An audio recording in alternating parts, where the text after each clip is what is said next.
Oke, Assalamualaikum warahmatullahi wabarakatuh. Selamat pagi menjelang siang, Sobat RSAM. Jumpa lagi bersama kita di acara podcast Pojok Kesehatan RSUD Al-Muluk Kota Sukabumi. Oke, perkenalkan, saya Dr. Rizka Rahmawati, di sini sebagai host yang akan memandu acara pada hari ini. Nah, pada hari ini kita akan membahas kasus yang sangat heboh pada akhir-akhir ini. Kasus yang sangat meresahkan orang tua, khususnya ibu-ibu, yaitu kasus gagal ginjal akut pada anak. Nah, pada siang hari ini, di samping saya sudah ada narasumber yang sangat luar biasa, yang menyempatkan waktu Dok untuk hadir bersama kita untuk memberikan materi, sharing ilmu mengenai kasus yang sedang hot Dok, sedang hot-hotnya gitu. Nah, pada kali ini Dok, kita akan mengangkat tema waspada dan tetap tenang menghadapi gagal ginjal akut pada anak ya Dok ya. Iya. Nah Dok, ternyata Dok per 31 Oktober 2022 jumlah kasus yang ada di Indonesia itu sudah mencapai 304 kasus Dok. Betul sekali. Dan angka kematiannya itu mencapai 52%. Betul. 159 Ya, orang ya. 159. Luar biasa ya Dok. Luar biasa. Biasanya kan kita itu taunya gagal ginjal akut itu terjadi pada orang dewasa aja. Betul. Orang yang udah sepuh, orang yang udah banyak banget sakitnya jatuh ke dalam kondisi gagal ginjal, mungkin itu wajar ya. Betul. Nah, sekarang yang menjadi heboh, kok bisa sih gagal ginjal akut terjadi pada anak? Nah, mungkin di sini pemirsa Sobat RSAM juga bertanya-tanya, loh kok bisa sih anak gagal ginjal akut? Ada apa lagi sih ini gitu ya? Kemarin abis COVID ya Dok. Betul. Nah, abis COVID terus hepatitis akut. Kok sekarang gagal ginjal akut? Kayak nggak habis-habis aja gitu masalah tuh Iya ya. betul. Terus apalagi di TV ya Dok. Di TV kita lihat bukan testimoni ya, pernyataan dari orang tua yang anaknya kena gagal ginjal akut itu. Betul. Kok serem ya, saya aja sebagai orang tua ya Dok ya, terlepas saya sebagai dokter, Allah serem banget gitu. Betul. Di sini kita hadir dengan tema waspada dan tetap tenang. Betul. Kita akan mengulas ya Dok, secara tuntas dan jelas tentunya mengenai gagal ginjal akut pada anak ini. Nah mungkin Dok, sebelum kita lebih jauh menginjak mengenai gagal ginjal akut pada anak, mungkin kita sharing dulu mengenai apa sih ginjal itu, fungsinya apa sih Dok? Betul. Sama nggak sih ginjal orang dewasa dengan ginjal anak gitu Dok? Ya. Oke, jadi kita kenalan dulu ya, kan katanya tak kenal maka tak sayang. Nah, jadi kita kenalan dulu dengan ginjal itu sendiri. Jadi ginjal itu merupakan sepasang organ. Jadi ada ginjal kanan dan ginjal kiri. Dia adanya itu di punggung bagian bawah. Bentuknya itu kayak kacang merah. Ukurannya itu kalau orang dewasa itu sekitar 10 sampai 13 cm ya, diameternya sebesar kepalan tangan biasanya. Dan si ginjal ini memegang peran yang sangat penting di dalam tubuh kita karena berbagai sistem di tubuh kita itu tidak akan berjalan baik tanpa adanya fungsi ginjal yang baik. Nah, kan besar tuh ya perannya. Tentu kita bertanya-tanya, emang apa aja sih fungsinya kok sampai segitunya gitu. Sampai segitunya ginjal itu penting gitu. Sampai semua sistem tidak akan berjalan dengan baik kalau ginjal ini ada masalah. Jadi ginjal ini ada beberapa fungsinya, nggak hanya sekedar cuma ngeluarin air pipis ya Dok? Air pipis doang atau urin doang, nggak sekedar itu, ternyata fungsinya ada bermacam-macam. Yang pertama, dia itu berfungsi untuk menyaring darah. Iya, jadi menyaring darah, membersihkan darah dari kotoran-kotoran, limbah-limbah, racun-racun. Itu bisa dari makanan, dari obat, dari kelebihan garam, apapun itu. Biasanya itu nanti disaring dulu di ginjal, biar darahnya itu bisa dialirkan lagi. Udah bersih, dialirkan lagi. Yang pertama itu menyaring darah. Nah, kedua, selain menyaring darah, tentu kan sesudah disaring, si kotorannya tuh numpuk tuh, si apa namanya, kotoran itu macam-macam tadi ya, bisa garam yang berlebih, bisa dari urea itu memang normal. Jadi urea itu merupakan metabolisme nitrogen yang terbentuk karena dari pencernaan protein, itu umum biasa itu ada. Kemudian sisa-sisa limbah-limbah yang lain itu dibuang, jadi fungsinya untuk menyaring dan membuang kotoran itu. Limbah itu berupa urin, gitu, berupa air pipis. Itu yang kedua, itu yang fungsi umum yang kita ketahui. Nah, selain dua fungsi itu, ada banyak ternyata fungsi-fungsi lainnya. Yang berikutnya adalah dia untuk menjaga keseimbangan cairan dalam tubuh. Jadi biar si ginjal ini pinter, jadi dia udah tahu kalau misalnya kurang nih cairan dalam tubuh, dia akan nahan, jadi nggak akan pipis-pipis gitu. Jadi ada banyak nggak pipis-pipis, ditanya dulu gitu, jangan langsung kaget. Ini ada tiba-tiba ada anuri nggak pipis-pipis, apalagi lagi musim kayak gini ya, tiba-tiba anuri jadi langsung kaget. Pas ditanya ada minum nggak? Enggak, seharian ini nggak ada minum. Ya sudah wajar itu Mah ya, pasti si ginjal juga akan menahan air gitu. Jadi biar air di dalam tubuh itu tetap dalam keadaan yang cukup gitu. Jadi kalau misalnya airnya kurang, dia akan menahan. Sementara kalau misalnya airnya berlebih, dia akan membuang. Makanya kalau minumnya banyak, pipisnya juga pasti banyak. Gitu. Jadi intinya itu menjaga keseimbangan cairan dalam tubuh. Ya, betul. Yang berikutnya, dia itu berfungsi untuk menjaga tekanan darah dan kadar garam di dalam darah. Iya, karena si ginjal ini dia ada punya hormon namanya renin. Betul, dia itu fungsinya untuk mengatur tekanan darah biar normal terus. Nah, kalau si fungsi ini terganggu, biasanya tekanan darahnya jadi tinggi juga. Makanya biasanya rata-rata orang yang ada hipertensi atau tekanan darah tinggi, itu fungsi ginjalnya juga biasanya ada gangguan. Jadi si fungsinya terganggu gitu. Fungsi ginjal untuk menjaga tekanan darahnya terganggu. Udah banyak kan ya tuh. Tadi udah berapa tuh? Udah ada 4 ya.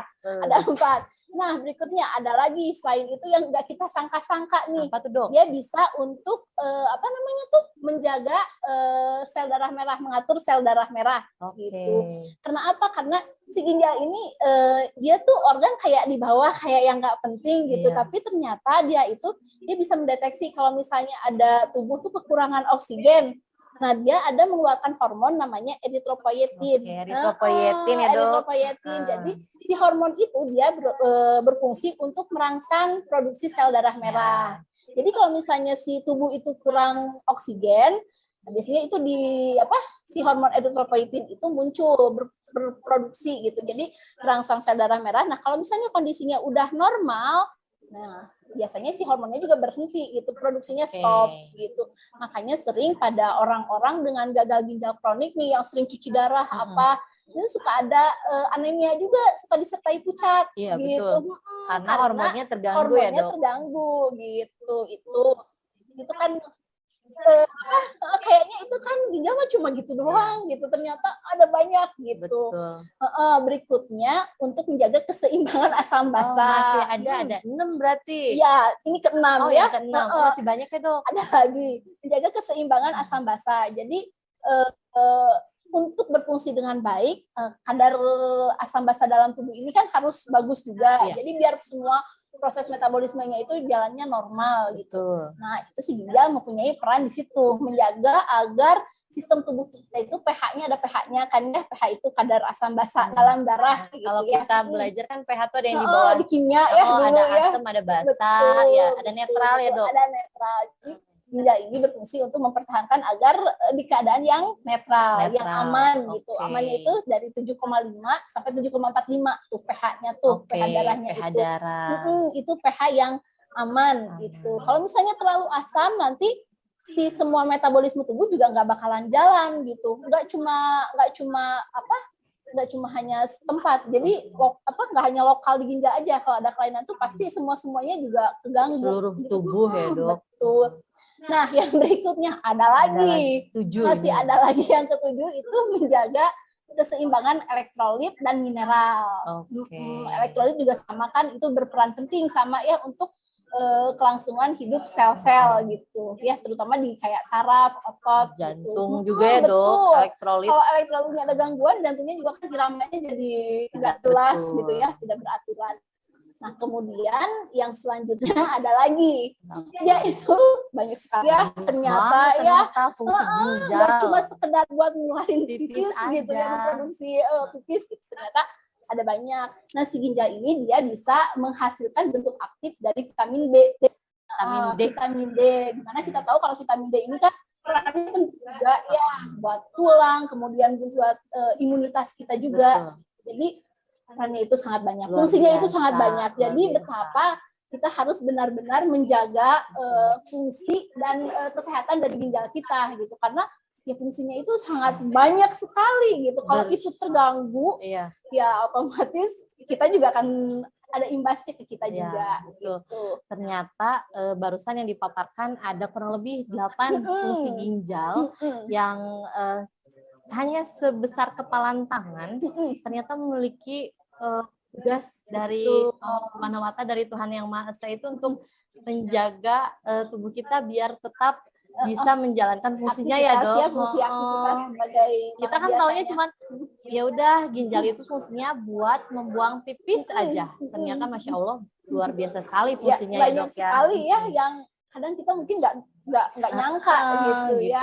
Betul. Nah, ternyata itu tuh ada 8 fungsi. Jadi untuk fungsi filtrasi, penyaringan, fungsi pembuangan, menjaga keseimbangan elektrolit, asam basa, kemudian menjaga keseimbangan darah ya Dok, tekanan darah, kemudian sampai proses pembentukan sel darah merah aja, ginjal itu berperan gitu.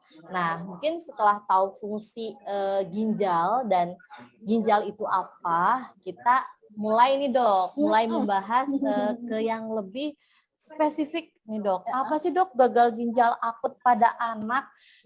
Kemudian sama nggak sih prosesnya dengan gagal ginjal pada orang tua? Terus betul nggak sih kan sekarang tuh lagi happening ya Dok? Katanya sirup obat bisa membuat gagal ginjal akut. Kemudian ini mah yang sering bertanya nih, kebetulan kalau praktik juga ada pasien yang nanya ya Dok, ini Dok ada nggak sih hubungannya sama COVID kemarin? Ada nggak sih Dok hubungannya sama vaksin COVID kemarin? Gitu kan? Segala bertanya-tanya kan gitu ya. Ini teh sampai BPOM tuh heboh gitu ya Dok. Nah mungkin biar nggak deg-degan, nggak worry lagi Dok. Nggak terlalu simpang dulu kan kita obat anak demam, mungkin pertolongan pertama orang tua itu ngasih sirup ya Dok, ngasih sirup demam. Nah sekarang tuh ya karena ada case ini jadi deg-degan juga mau ngasih obat apa jadi gitu Dok. Harus lebih hati-hati memang ya. Betul. Mungkin bisa diulas secara detail ya Dok. Itu teh sebenarnya penyebabnya apa gitu. Oke. Jadi sekarang kan namanya juga macam-macam ya. Yang pertama itu namanya itu dia gagal ginjal akut misterius katanya. Terus ada lagi yang terbaru itu gangguan gagal ginjal akut progresif atipikal. Ya macam-macam ya. Ya memang sifatnya memang sesuai dengan namanya, sifatnya itu dia progresif. Jadi muncul gejalanya sangat cepat. Kemudian perburukannya juga sangat cepat, gitu, sangat progresif, gitu. Jadi dari awal mulai gejala sampai tiba-tiba parah itu bisa dalam hitungan sampai 3 hari itu bisa udah langsung parah. Perburukan gitu ya Dok? Perburukannya itu lebih sangat cepat dibanding gagal ginjal yang udah biasa, udah umum, udah ditemukan sebelumnya. Nah kemudian yang atipikal itu artinya dia memang masih sampai sekarang juga masih belum konklusi sebetulnya, masih belum ada kesimpulan penyebabnya apa gitu. Jadi sebetulnya memang masih dicari-cari penyebabnya apa. Jadi di Indonesia sendiri kasus gangguan gagal ginjal akut progresif atipikal ini mulai ramai itu dari Agustus. Oh iya, Agustus katanya betul. mulai. Agustus itu mulai booming sebelumnya nih. Di India ya Dok? Di Gambia. Di Gambia. Pas waktu bulan Agustus 2022 itu mulai itu banyak tiba-tiba ada anak itu datang tiba-tiba dengan anuri itu nggak ada pipisnya. Tiba-tiba anuri terus perburukan terus nggak ketolong gitu, dan itu sangat cepat dan itu merata di 27 provinsi ada gitu ya. Di Pulau Sumatera, Jawa, Bali, NTT, di mana-mana ada, di Irian pun, di Papua Barat pun bahkan ada gitu. Jadi hampir di semua provinsi ada gitu, dan itu serentak gitu. Kita tentu bertanya-tanya, ini apa sih apakah dari COVID gitu atau Iya. infeksi apa gitu ya. Ya karena memang belum jelas sebabnya, maka kita juga mencoba menata laksana sesuai dengan kemungkinan yang sering terjadi saat itu gitu. Oke. Jadi waktu itu tuh awal-awal muncul kita berpikir apakah ini karena infeksi Iya. gitu ya, atau apakah karena MISC. Biasanya MISC Apa itu tuh dia dok? MISC. multiple inflammatory syndrome pasca COVID biasanya. Oke. Jadi COVID-nya udah beres, tapi Tapi gejala-gejala peradangannya tuh rame di mana-mana gitu. ada sisa. Ada sisanya, betul. COVID-nya udah beres, tapi sisanya masih banyak gitu. Jadi banyak peradangan di mana-mana.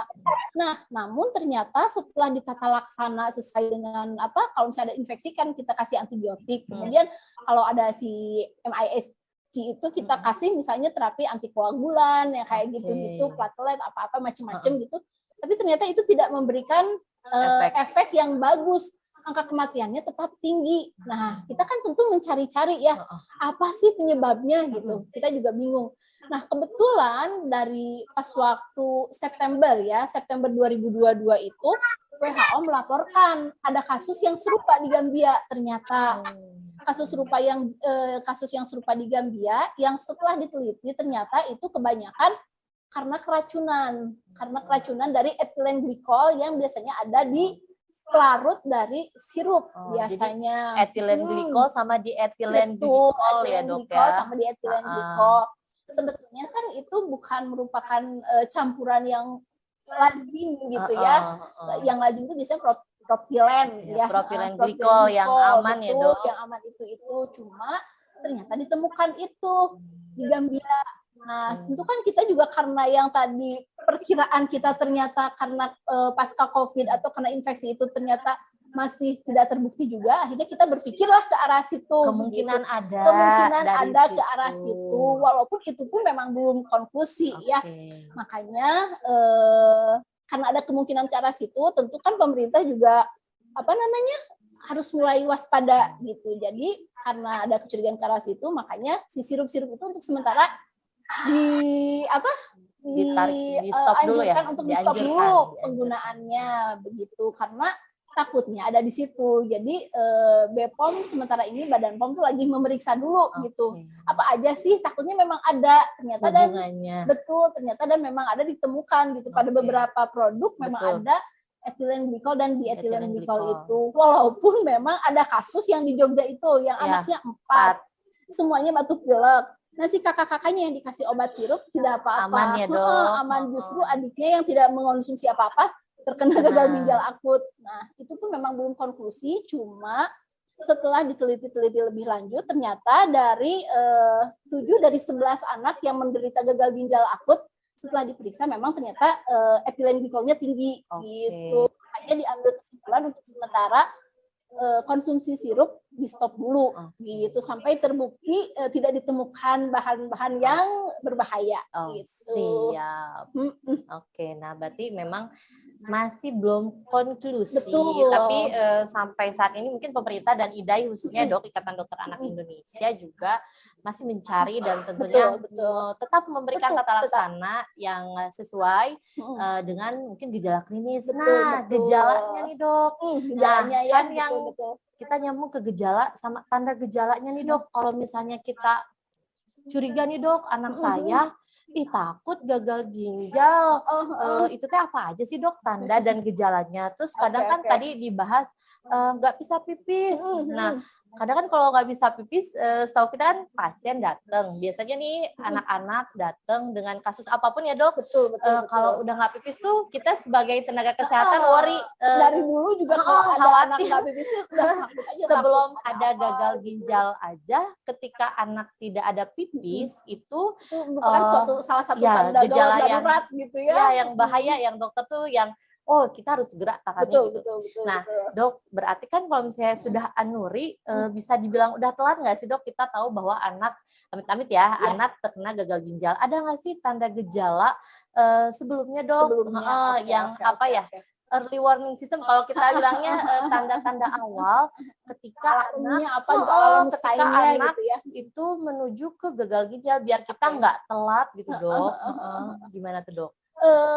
Untuk gejala awal yang khas sendiri sih tidak ada ya.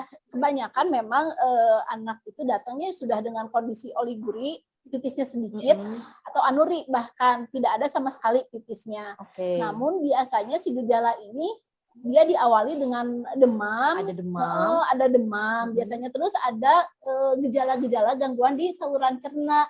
Bisa itu diare, muntah-muntah, atau nyeri perut biasanya. Ada juga sebagian di gangguan pencernaan, pernafasan, batuk pilek yang memang sekarang lagi heboh juga kan ya. Lama banget ya dok kalau kena batuk pilek kok lama. Sebulan ya. memang. Udah dikasih obat ini itu kata pasien kan. Ya. Betul. Ya, biasanya itu diawali dengan itu.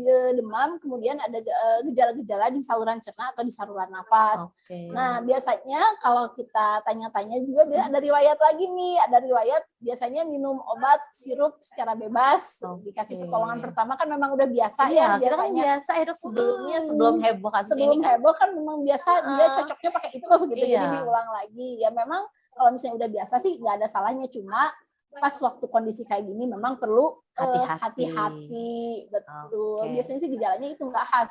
Justru yang membuat kita sebagai dokter anak was-was, yaitu gejalanya tidak khas, kemudian progresivitasnya sangat cepat. Jadi dan si gagal ginjal akut yang misterius ini biasanya menyerang anak yang sebelumnya sehat gitu. Sebelumnya nggak ada keluhan apa-apa, nggak ada riwayat sakit ginjal, nggak ada apa-apa, cuma ada demam-demam atau mencret, muntah, sakit perut atau batuk pilek dikit-dikit, terus tiba-tiba datang dengan kondisi yang udah tidak kencing, dan pas waktu masuk pun itu tiba-tiba perburukan itu sangat cepat, betul sangat cepat, dan bahkan udah di terapi apapun, udah dicuci darah sampai cuci darah pun tingkat kematiannya atau angka mortalitasnya masih tetap tinggi, bahkan sampai sekarang pun 52% kan, itu pun sudah di rumah sakit rujukan, RSCM. Jadi tidak hanya RSCM, sebetulnya ada 14 rumah sakit rujukan yang memang tersebar di seluruh Indonesia, ya dari Aceh, ada di Padang, ada di Sumatera Selatan, ada di mana-mana ada ya, di tiap pulau sih ada, biasanya di Sulawesi juga ada, di Unhas sama rumah sakit Nusrat ya, ada biasanya di rumah sakit pendidikan gitu yang besar-besar ada rumah sakit pusat rujukannya gitu. Berarti masih belum spesifik, mungkin yang memang udah tanda pastinya adalah anuri atau oliguri. Nah ini dok, kita kan mungkin, tapi dengan minum banyak tapi nggak ada mungkin gini, apa sih oliguri, anuri kan nggak ada pipis ya dok, terus oliguri itu pipisnya sedikit ya dok. Normalnya nih dok, anak kecil itu pipis berapa sih dok cc, misalnya berapa cc per hari, atau kira-kira berapa kali kecil, jadi biar ibu-ibu juga biar tahu ya saya masih normal. Mungkin kalau anaknya ngobrol sekarang nggak dimarahin ya dok, malah tenang kalau ngomong. Itu salah satu kondisi yang dimarahin. Sekarang tenang, enggak kan saya pipis gitu kan. Jadi sebelum tahu masalah itu kita harus tahu dulu ya yang normalnya tuh kayak gimana. Jadi jumlah pipis pada anak itu memang beraneka ragam ya. Makin kecil anak biasanya produksinya itu makin banyak, bukan makin banyak dalam artian totalnya makin banyak. Sering kali ya dok? Makin sering, dan ukuran per miligram per kilogram berat badannya makin banyak. Gitu dok. Betul. Jadi kalau misalnya bayi di bawah 1 bulan nih biasanya sampai 2 cc bisa itu baru dianggap normal gitu. 2 cc. Berarti 2 cc per kilogram berat badan. Betul, per kilogram berat badan jam? Per jam, betul. Jadi itu gimana sih cara ngukurnya? Nanti ada juga ya. Jadi kalau misalnya mungkin pertama kebiasaannya dia gimana? Ada perubahan nggak dari kebiasaannya dia gitu? Kalau misalnya ada perubahan, nah baru kan kita harus lebih alert gitu, lebih waspada. Aduh takutnya ini ada sesuatu gitu ya. Takut ya. Kalau misalnya biasanya segitu, ya udahlah tenang aja gitu.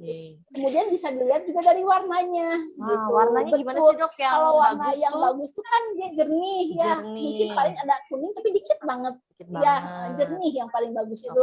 Itu menandakan tanda kecukupan cairan dalam tubuh. Jernih itu. Kalau misalnya makin kurang cairannya, tentu akan makin pekat. Gitu. Kalau udah makin pekat, Nah, tentu kita harus hati-hati ini, betul. Kemudian yang berikutnya tadi kembali lagi yang normal itu biasanya sih rata-rata 1 cc per kilogram berat badan itu masih dibilang normal gitu. Berarti kira-kira kalau misalkan anaknya berat badannya 20 kilo nih, Dok. 20 kilo. Berarti 1 jamnya dia harus ngeluarin 200 cc. Kalau dia minumnya oke ya. Kalau dia minumnya oke, berarti ibu-ibu apabila berat anaknya 20 kilogram dengan yang normalnya itu adalah 1 cc, berat 1 cc per kilogram berat badan per jam. Berarti dalam 1 jamnya itu kurang lebih sekitar 200 cc, berarti sekitar kebanyakan itu 20 jadi cc, gini, 20 cc betul. Jadi kalau 6 jam itu 120 cc. Betul. Berarti per 6 jam 100, berarti setengah botol gelas minum yang kecil ya. Betul. Sip, seperti betul. itu ya. Sip. Kalaupun misalnya pakai popok, biasanya itu ditimbang dulu popoknya berapa gram gitu. Popok bersihnya ditimbang, terus popok kotornya berapa ditimbang, nanti dikurangi gitu. Popok kotor dikurangi popok bersih berapa, nah itu biasanya berapa gram itu jumlah pipisnya dia gitu. Itu sama dikonversi, kalau misalnya gram itu 1 gram sama dengan 1 mili, sama aja. Sip. Nah, caranya sih sama. Tuh ada ilmu baru, berarti kita harus jeli sebagai ibu-ibu ya, betul.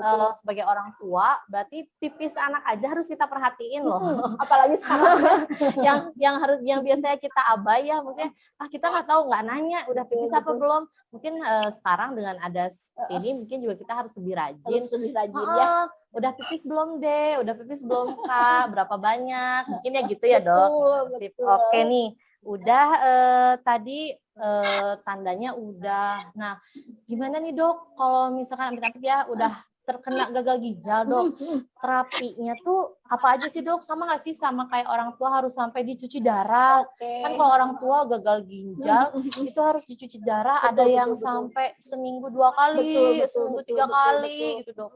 Gimana tuh Dok? Untuk terapinya ya tentu ya sama ya, terapinya sih sama karena kan itu seperti tadi dibilang, karena ginjal itu fungsinya, salah satu fungsinya itu untuk membuang limbah-limbah kotoran-kotoran yang sudah tidak diperlukan atau racun-racun yang sudah tidak diperlukan, kan fungsinya nggak ada nih. Nah makanya diambil alih oleh mesinnya itu mesin HD. Biasanya dibersihkannya itu dengan itu, karena ya itu tadi, karena ginjalnya tidak berfungsi, fungsinya diambil alih, itu baru satu fungsi yang diambil alih ya. Yang filtrasi dan pembuangan. Filtrasi dan pembuangan aja.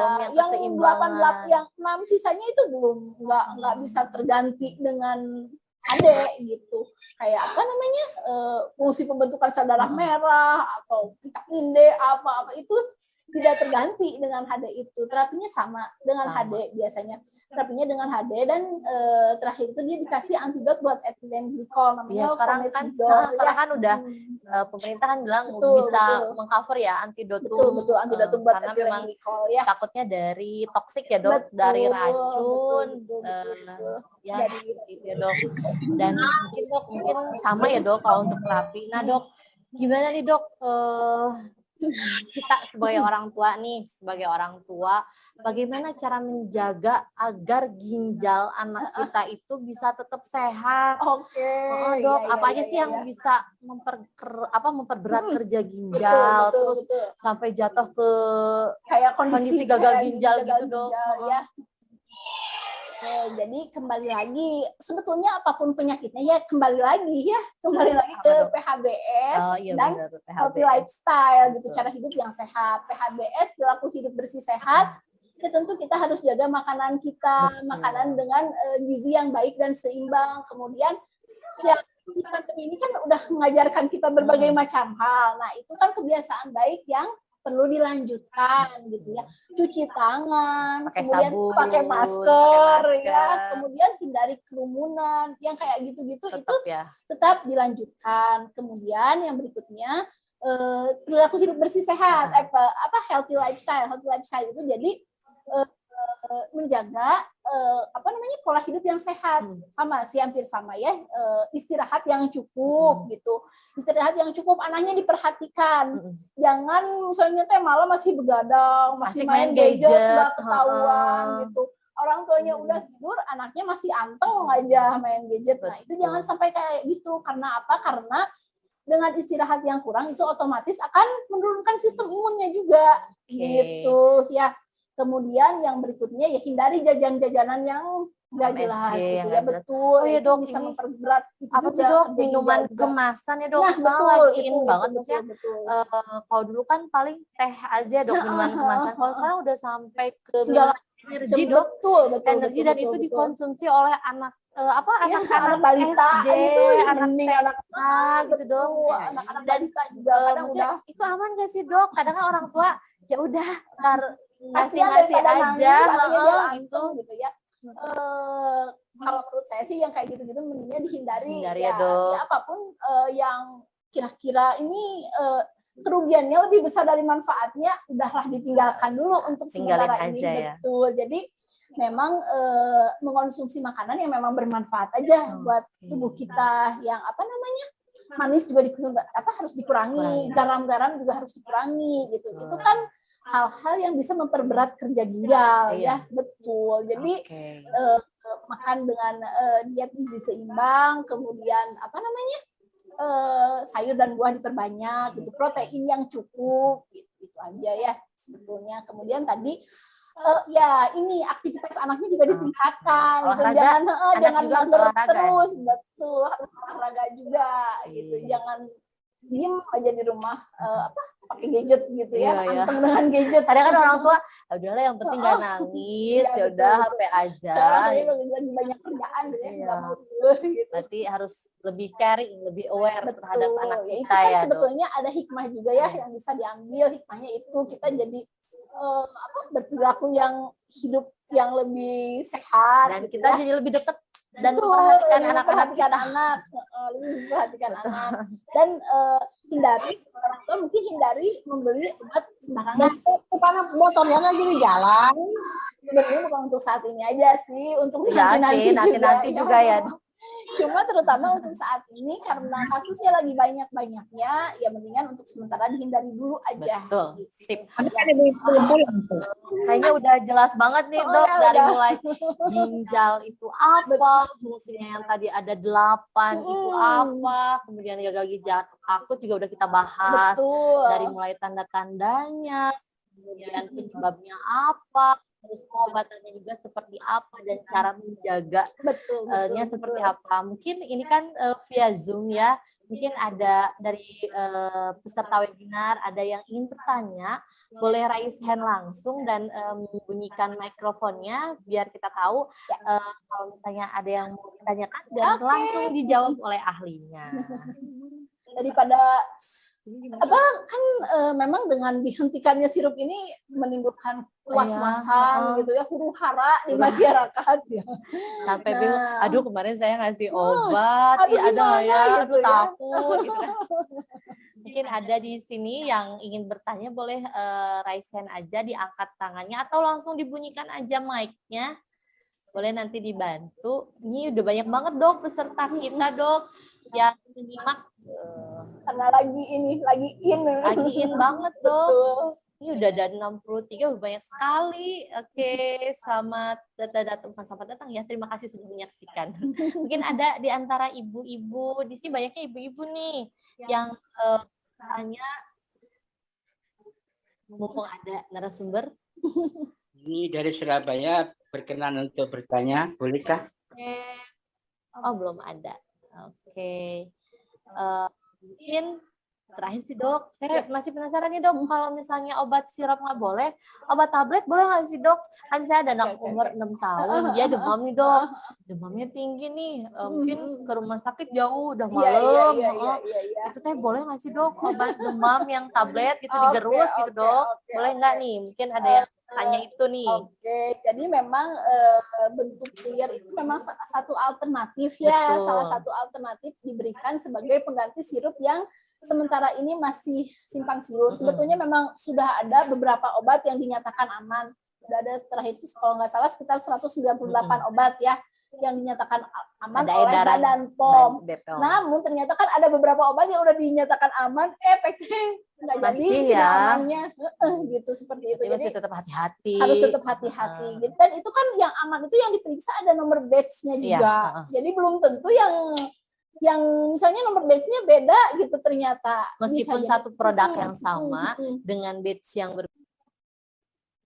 masih ada kemungkinan menyebabkan biasanya mungkin bertanya-tanya kenapa sih sebelum menjawab ada yang sebenarnya tips orang yang kita juga mungkin bertanya ini apa sih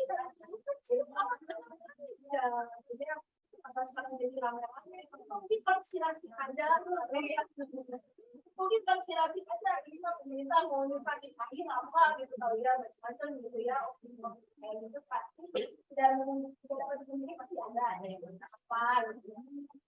Jadi alasan yang penting karena ya sama sih balik lagi karena COVID ini jadi bahkan laku yang buat pelarut sisi ini harganya jadi mahal dan sulit apalagi ada barang betul itu ada sampai itu punya ya maksudnya itu lagi waktu ini orang semua juga karena COVID jadi susah karena di barang yang pelarutnya biasa itu harganya mahal dan sulit. Ada beberapa produsen yang mencari bahan baku yang lain. Nah, bahan baku yang lain ini kan mencari ekonomi yang murah. Ternyata itu ada cemaran di situ, gitu. Nikol dan apa nikol yang memang harusnya nggak ada, gitu. Itu sih katanya, ya. Apa yang tablet? Tablet, ya itu memang alternatifnya. Jadi alternatif kemudian itu biasanya atau suppositoria yang dimasukkan ke anus. Cuma kembali lagi harus cuma satu jenis obat dan ada dosisnya. Jadi yang memberikannya itu hanya tenaga kesehatan. Karena kan ada dosisnya, aturannya gimana itu harus jelas. Jadi enggak udahlah dibagi segini aja gitu. Karena harus dosisnya juga harus tepat. Mungkin gitu. Kalaupun ada yang dicampur, mungkin itu juga atas indikasi dan memang sudah aman ya Dok. Kalau memberikan puyer yang yang multi drugs mungkin gitu ya Dok. Dan untuk obat-obat yang memang tidak ada penggantinya nih gitu, biasanya itu tetap bisa diberikan, tapi yaitu dengan pengawasan dari tenaga kesehatan. Misalnya untuk anti epilepsi gitu. Sirup untuk anti epilepsi kan untuk anak-anak yang kecil itu tidak mungkin gitu kayak tabletnya dibagi-bagi gitu karena dosisnya kecil, kemudian memang tidak semua obat bisa dipuyer gitu. Kadang ada yang selaput yang gitu. Betul. Nah, yang kayak gitu-gitu biasanya bisa tetap diberikan namun dengan pengawasan tenaga kesehatan. Siap nih. Nah, ini di kolom chat saya cek dulu. Yang ini sih udah nggak ada. Nah, ini untuk materi kebetulan kita kan sistemnya podcast ya Bapak Ibu. Jadi nanti kita akan share kalau yang belum dari awal sampai akhir nanti kita akan share di YouTube atau di Instagram. Boleh dipantengin terus aja Instagramnya RSUD Al Muluk. Mungkin sebelum kita mulai acara ada statement penutup dong. Statement apa ya? Statement penutupnya ya kembali lagi tetap jaga perilaku hidup bersih sehat. Tetap dilanjutkan kebiasaan baik yang muncul selama pandemi ini, rajin cuci tangan, kemudian gizi seimbang, pakai masker, betul, yang kayak gitu-gitu. Kemudian hindari kerumunan, karena kan kita juga nggak tahu ya yang berkerumun itu sehat semua atau enggak. Nanti apalagi lagi musim batuk pilek kayak gini ya, sedikit sehat-sehat ya.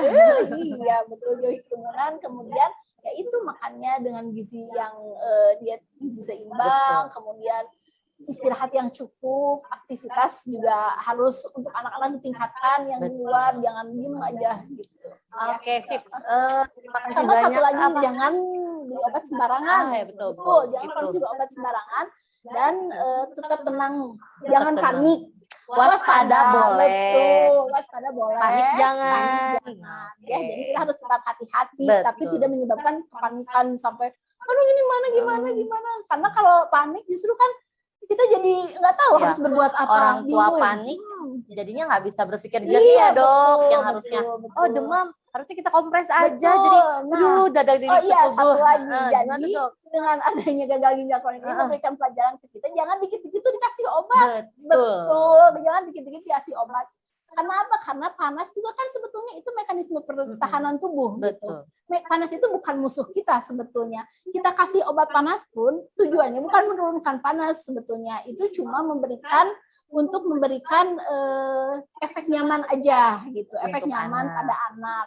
Panasnya itu sendiri nanti kalau misalnya tubuhnya sudah selesai melawan penyakitnya itu akan turun sendiri sebetulnya. Ya, sama batuk pilek juga sekarang lagi musim banget dan nggak harus semuanya dikasih. Obat.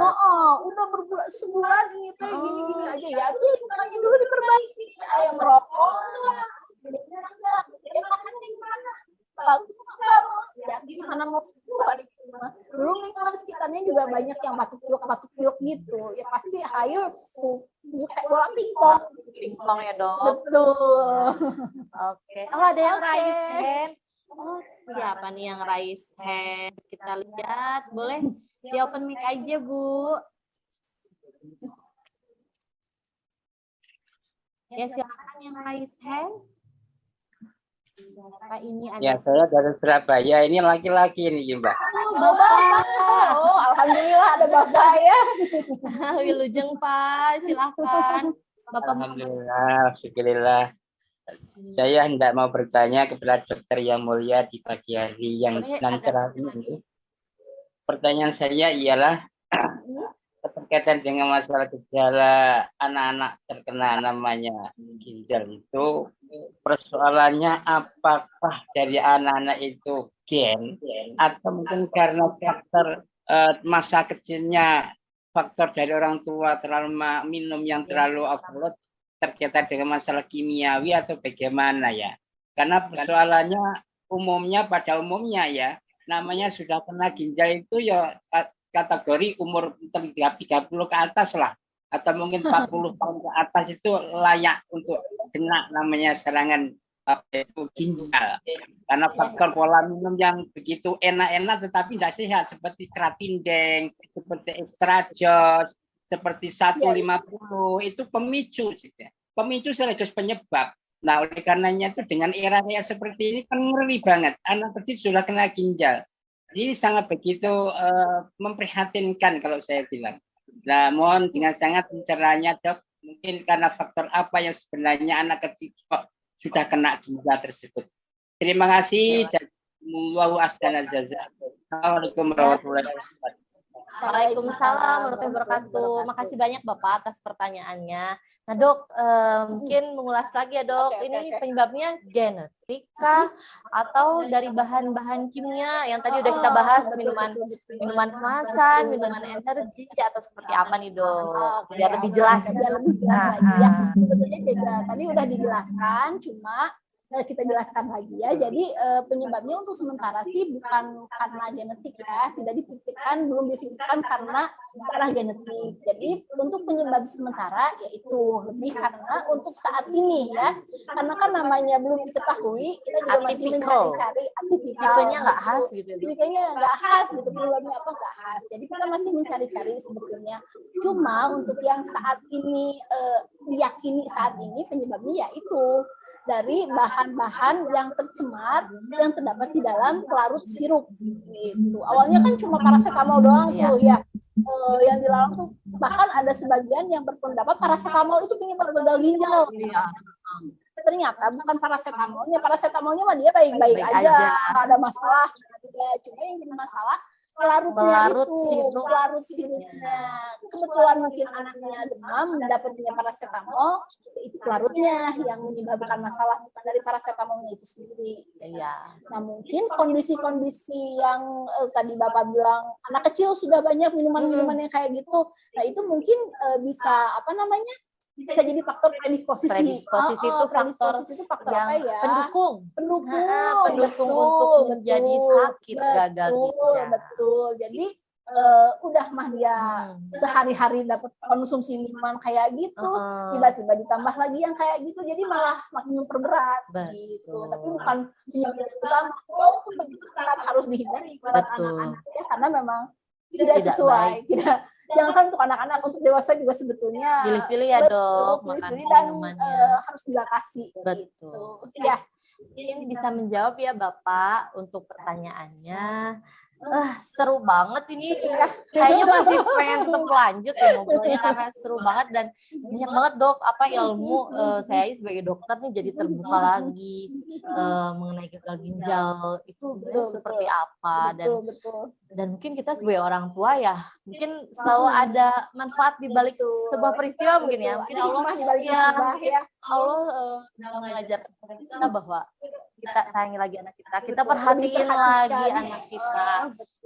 Mungkin dok, mungkin udah waktunya udah sejam juga dok.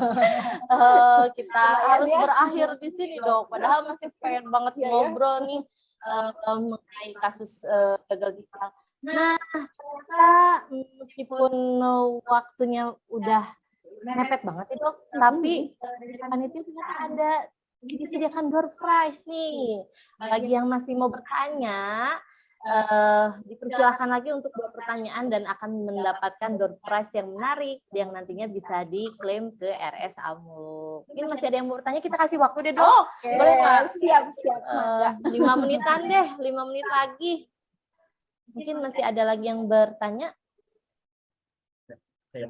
Oke, silakan.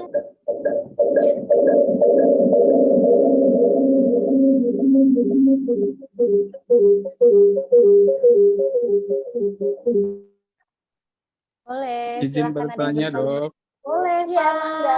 Bapak-bapak aktif ya, hebat. Bapak Abdul Rohim, sepertinya kenal ini. Bapak ini kenapa? Iya. Ini dok. Mangga dok. Ini kan Ya, mangga. pasien tuh sekarang dengan adanya kejadian sekarang ini pada takut parno, mungkin lebih tepatnya parno ya dok ya. Apa yang sering ditanyakan itu kadang apa sih dok itu gejala gagal ginjal akut pada anak. Terus yang kedua itu gagal ginjal pada anak apa bisa sembuh? Soalnya kalau untuk gagal ginjal pada orang tua biasanya kan susah sembuh. Ya, betul, Terus betul. yang terakhir, nah itu tadi dokter sudah sampaikan kalau untuk sirup kan tidak boleh ya.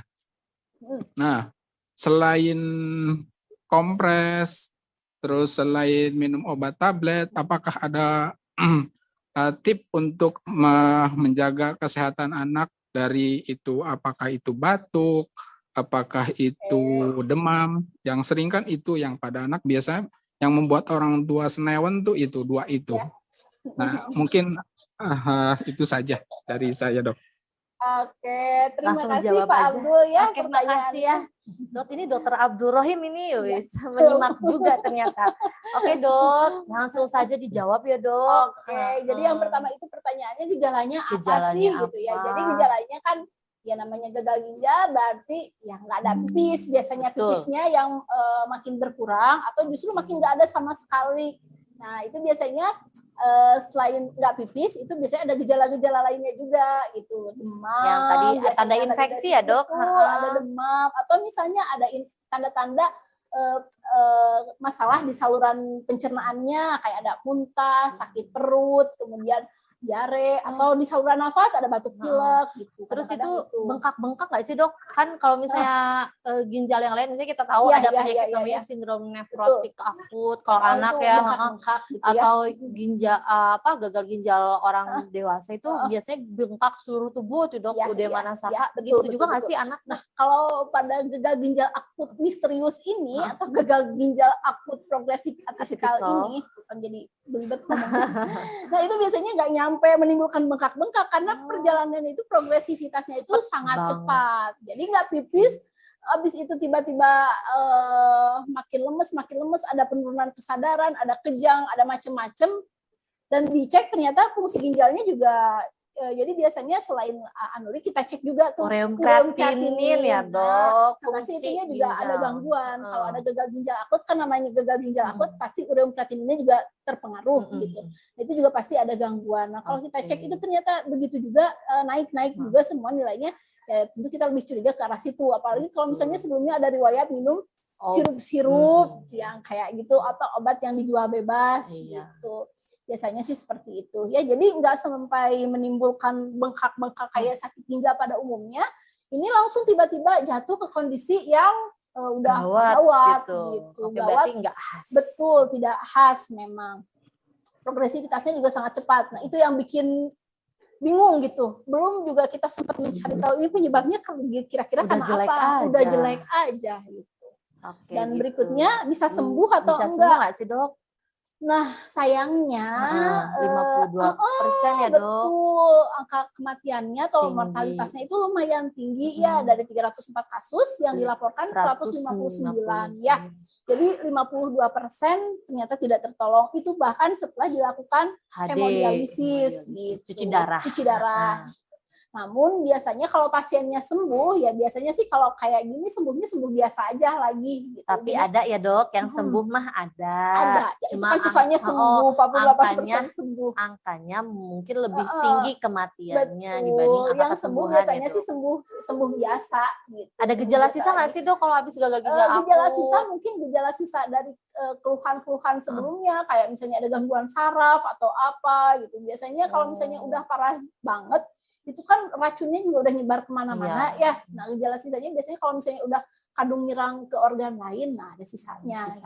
Bisa ada. Cuma biasanya nggak, kalau gagal ginjal akut ini nggak yang harus rutin gitu tiap bulan cuci darah, tiap minggu cuci darah gitu. Enggak sih biasanya. Sambil berproses mencari penyebabnya. Mungkin awal-awal mungkin harus ada kontrol dulu nih, rutin cuci darah dulu, HD dulu gitu. Sambil mencari penyebabnya apa, betul. Sama tipsnya, Dok. Oh iya, tipsnya kembali lagi ya, betul.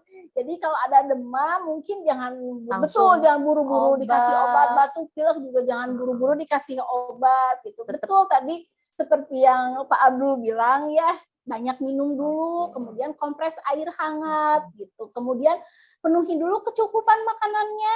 Yang bergizi tentunya. Jangan makanan yang jajan-jajan. Jangan asal kenyang ya, Dok ya. Terus dijaga jangan dulu jajan-jajan deh gitu ya. Bikin sendiri. Ibu-ibu jadi yang kerja juga harus bikin sendiri ini. Apa namanya, apalagi minuman-minuman kemasan gitu mungkin lebih dikurangi ya. Oke, sip. Tuh, seperti itu sih mungkin ya. Istirahat cukup, jangan lupa aktivitas fisik juga ya. Betul. Oke, mungkin ada satu lagi pertanyaan ya. Mungkin ada yang mau raise hand? Oke, sudah tidak ada.